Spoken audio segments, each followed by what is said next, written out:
வணக்கம் நண்பர்களே. சமீபத்தில் ஒரு செய்தி பார்த்தங்க. புடவை கட்டினால் கேன்சர் வருமா அப்படின்னு ஒரு செய்தி.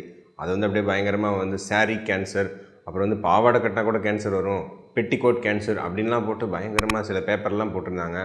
இது என்னடா இது காலங்காலமாக ஒரு சம்பிரதாயத்தோடு ஒன்றா இருக்கக்கூடிய ஒரு ட்ரெஸ்ஸு போட்டால் கேன்சர் வரும்னு ஒரு பயங்கரமாக பீதி கிளப்புறாங்களே, இது உண்மையான தகவலா அப்படிங்கிறதுக்காக தான் இந்த காணொலி.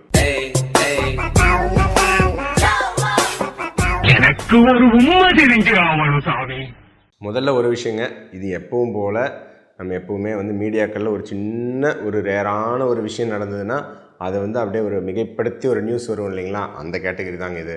ஸோ முதல்லையே சொல்லிடுறேன், புடவை கட்டினா கேன்சர் வரும் அப்படிங்கிறது ரொம்ப ரொம்ப ரொம்ப ரொம்ப அரிதான ஒரு விஷயம். பட் அது என்ன சயின்டிஃபிக்காக அப்படிங்கிறத நம்ம இந்த காணொலியில் பார்த்துடலாம். பேசிக்காக கேன்சர் அப்படிங்கிறது ஏதோ ஒரு இடத்துல க்ரானிக் இன்ஃப்ளமேஷன், ஏதோ ஒரு காயங்கள் இருந்துக்கிட்டே இருந்ததுன்னா அந்த இடத்துல கேன்சர் நிறைய சமயம் உருவாகும். உதாரணத்துக்கு போட்டிங்கன்னா, உங்களுக்கு புகையில மென்னுட்டே இருக்காங்க, வாயில் கேன்சர் உருவாகும்.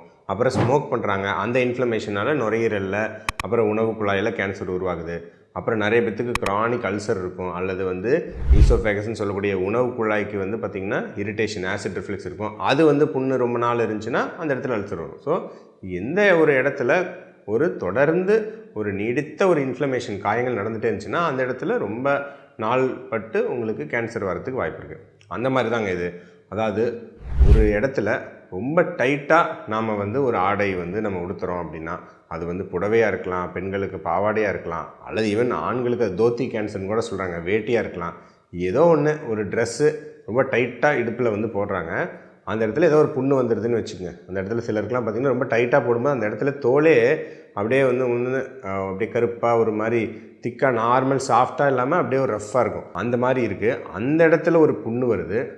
அந்த புண்ணை ரொம்ப நாளாக ஒருத்தங்க கவனிக்காமல் இருக்காங்க, கண்டுக்காமல் இருக்காங்கன்னா அந்த இடத்துல மார்ஜுலின் அல்சர் அப்படின்னு சொல்லுவாங்க. இது ஒரு வகையான ஸ்குவாமஸ் செல் கார்சினோமா அப்படின்னு சொல்லுவோம். இது ஒரு வகையான கேன்சர். ஸோ இந்த மாதிரி ஒரு கேன்சர் அந்த இடத்துல வரத்துக்கு மிக மிக அரிதாக வாய்ப்பு இருக்குது. ஸோ எக்ஸ்பர்ட்ஸ் கிட்ட கேட்ட பொழுது ரேராக எப்பயாவது பார்த்துருக்கோம் அப்படின்னு சொல்லியிருக்காங்க. ஸோ யாருங்க ஒரு புண்ணு வந்தால் கவனிக்காமல் இருக்க போகிறாங்க? அதுவும் அந்த இடத்துல புண்ணு வர அளவுக்கு ஆடை டைட்டாக யார் போட போகிறாங்க? ரொம்ப ஒரு கிராமத்தில் ஒரு அவேர்னஸ் இல்லாத ஒரு வயசான பாட்டி ஒருத்தங்களுக்கு, ஒரு 70 வயசு ஒரு பெண்மணிக்கு இந்த மாதிரி வந்திருக்கு அப்படின்னு சொல்லியிருக்காங்க.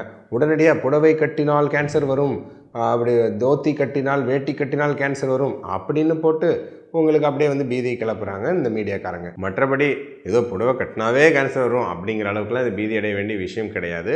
அது ரொம்ப அரிதாக உங்களுக்கு நாள்பட்ட அங்கே காயம் இருந்து அதை கண்டுக்காமல் ஒரு வயசான பாட்டி ஒருத்தங்களுக்கு நடந்திருக்கு. அந்த மாதிரி 1-2 இன்சிடென்ட்ஸ் அங்கேயும் இங்கேயும் நடந்திருக்கலாம். மற்றபடி இதை பெருசாக பீதி அடைய வேண்டிய விஷயம்லாம் ஒன்றும் கிடையாது. ஸோ அவங்க ஆகிற வேலையை நம்ம பார்ப்போம். இதில் ஒன்று தெரிஞ்சுக்க வேண்டிய விஷயம் என்ன அப்படின்னா, ஏதோ ஒரு இடத்துல ஒரு புண்ணு இருக்குது, ஒரு 2 மாதமாக 3 மாதமாக ஆறலை அப்படின்னா கட்டாயம் நீங்கள் மருத்துவர்கிட்ட அது என்னன்னு போய் பார்த்துக்குங்க. அது ஒன்று தான் இதில் நீங்கள் புரிஞ்சுக்க வேண்டிய விஷயம். அது புடவை கட்டின அல்லது வேட்டி கட்டின இடத்துல வரணும்னு அவசியம் இல்லை. ஏதோ ஒரு இடத்துல ஆறாத ஒரு புண்ணு இருக்குன்னா அது என்னன்னு கொஞ்சம் மருத்துவ உதவி கேட்டுக்குங்க. அதை மட்டும் பார்த்துக்கிட்டிங்கன்னா போதும்.